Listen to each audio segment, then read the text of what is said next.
Meghan a geriatric mother. The family claims and states that Meghan had a hysterectomy. How can a woman with a hysterectomy be pregnant? And most of all, why did the royal family, go along with this? And what's going to happen now that this has come out? This is a punishable crime. This is fraud in the highest levels. Things just got a whole load worse for Meghan Markle because her sister Samantha ain't going anywhere. This crisis won't die down until the irrefutable truth comes out. So all of the pictures, my point is, out there were inconsistent with the idea of a real pregnancy. They want to hide their secrets, and I just love digging away to find out what they don't want us to know. All Harry and Meghan need to do is prove to us that she popped those babies out.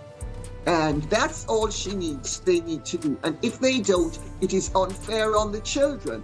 It's also unfair on the royal family. I do believe because there are no delivery certificates with either Archie or Lily, and it needs to happen. They need to prove that those children, Meghan and Harry, are not entitled to privacy in this matter. And their privacy is trumped by our right to know that no bastard is going to sit on the throne of this country. And I thought, is she not contextually aware? She's trying to hide something. This is really sloppy pool. Meghan is using everything for publicity and not really truly there. We know how she treats her family and friends. Whole description she does of the Portland hospital, the birth, that was completely fabricated. We all know the first interview was... A royal physician was not allowed to examine her womb. I mean, I don't know about anybody else, but if I were pregnant with a royal child, you would want that child in the best care of the best medical practitioners that money could buy. Everything she's done has only drawn more speculation and brought the controversies back up about how Meghan and Harry have handled all of this, as well as the rumors that perhaps they used a surrogate for one or both of the children. That she has that child in a vice-like grip.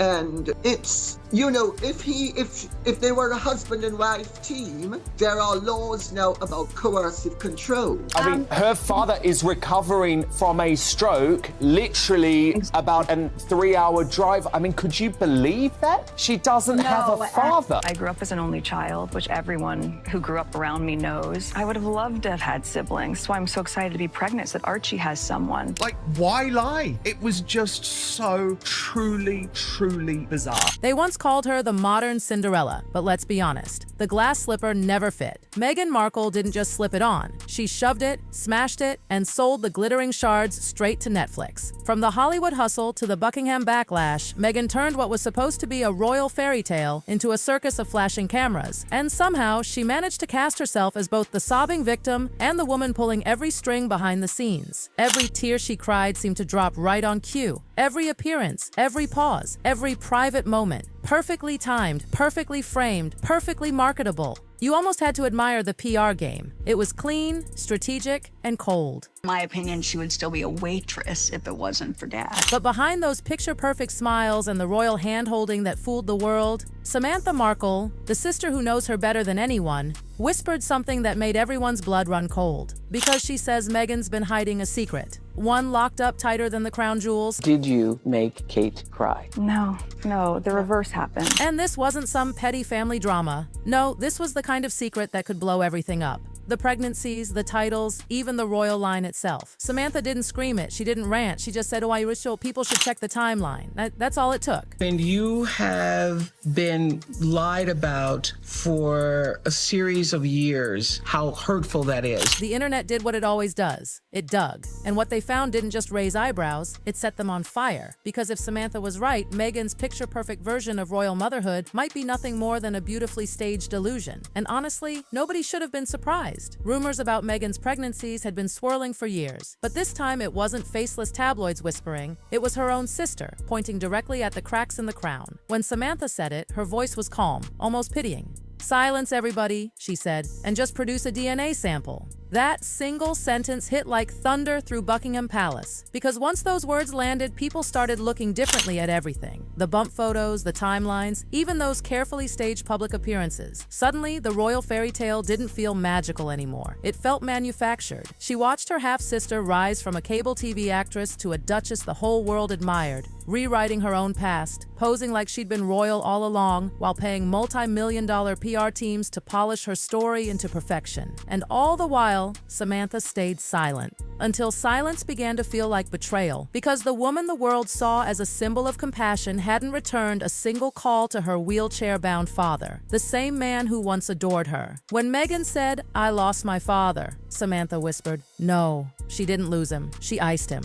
That's when Samantha finally snapped. "If Meghan can rewrite history," she said, "then I'll remind the world what really happened." And that's when she dropped the bombshell. Just one calm, chilling sentence. People need to look at the timeline. No shouting, no insults, no drama, just truth, or at least her version of it. And that quiet line hit harder than any royal scandal, because deep down, everyone knew what she was implying. Meghan's pregnancy story never added up. There were too many holes, dates that didn't match, photos that didn't look right, stories that changed every time she spoke. And as the PR team scrambled to smother the rumors, Samantha simply smiled, the kind of smile that said, "I know something you don't." When Meghan gave birth to Lilibet, people expected joy, but instead came confusion. Missing hospital records, no confirmed doctors, and even whispers about the physician who supposedly delivered the baby resigning weeks later. Legal documents left vague, statements full of gaps. And when you look closer, it all screamed plausible deniability, because that's what Samantha claimed. Meghan needed the option to deny everything without technically lying. "They're covering their backs," she said, and honestly, it made too much sense. Then came the infamous bump moments. You know the ones.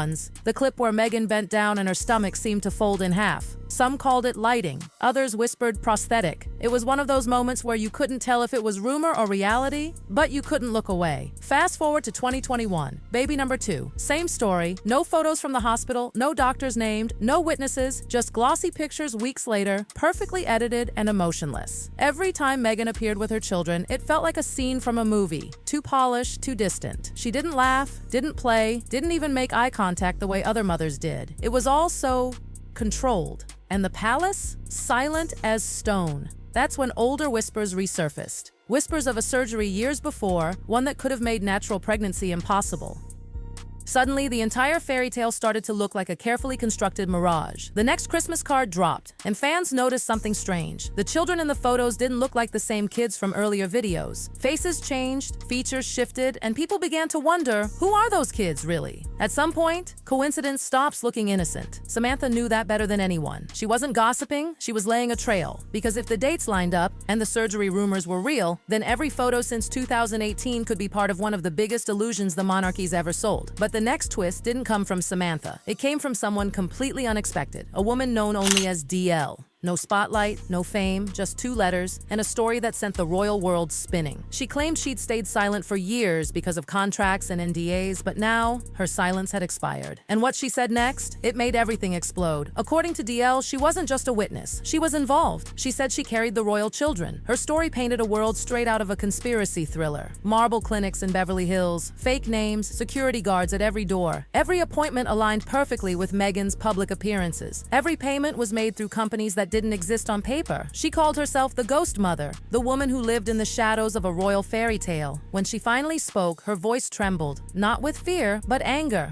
"They treated me like a vessel," she said, "like I didn't exist." And when she said she had proof, everything changed. DL brought receipts, actual clinic forms from 2018 and 2020, ultrasound images with coded initials, payment trails through offshore accounts, screenshots, emails, even NDAs warning her of total ruin if she ever opened her mouth. Suddenly, this wasn't just gossip anymore. It was something darker. Reporters froze. Journalists who'd spent years chasing royal stories suddenly backed off, because what DL had, if it was real, could burn down the palace's entire PR wall. And then came the moment that shattered the internet. "If I'm lying," DL said, "I'll take a DNA test on live TV." Just 16 words. But those 16 words turned every rumor into a full-blown royal earthquake. Hashtags erupted. Comment sections went to war. Some called her brave, others said she was deranged. But everyone watched. Everyone talked. Because what if she was telling the truth? For the first time, this wasn't Meghan versus Samantha. It was Meghan versus proof. Because DL's evidence, those documents, those codes, those payments matched perfectly with Meghan's public pregnancy timeline. Every hospital visit lined up with a public appearance. Every coincidence became a puzzle piece. And the palace? Still silent. Not one word. As the noise built, Samantha returned, calm, careful, and cutting. She didn't take sides, didn't confirm anything. She just quoted her father, "The truth doesn't fear questions." That one line poured gasoline over a royal fire already burning out of control. Behind palace walls, panic spread. Emergency meetings, hushed lawyer calls, desperate PR briefings. Because if DL's DNA test ever came back real, it wouldn't just rewrite Meghan's image. It would rewrite royal history. British succession law, ancient, rigid, and terrifyingly clear, says every royal heir must be born of the body. And if that wasn't true, it could mean Archie and Lilibet's places in the line of succession would vanish overnight. Whispers said the palace lawyers were already digging through surrogacy loopholes. Politicians were dodging questions like grenades. Even royal historians admitted this was uncharted territory. And yet, through it all, Meghan and Harry said nothing. Not a single denial, not a single statement, just silence. That silence became deafening. The public split into two sides. Meghan's fans screamed witch hunt. Her critics screamed cover-up. The rest of the world just watched in disbelief. Samantha, meanwhile, didn't scream or insult. She sat in quiet interviews, speaking softly about truth, dignity, and accountability. Every calm sentence from her hit harder than any tabloid headline. And just when everyone thought it couldn't get worse, she delivered her final line. When asked if she regretted saying any of it, she paused, stared straight into the camera, and said, "Only if the truth stops being the truth." 10 words, cold, unshakable, and that was it. The internet exploded again. Half the world called her cruel. The other half called her courageous. But everyone agreed. Samantha had just shattered the royal illusion forever, because no matter which side you believe, one thing's certain, the fairy tale is gone. The smiles, the speeches, the staged family photos, all of it now looks like the glossy cover of a story that's slowly tearing apart.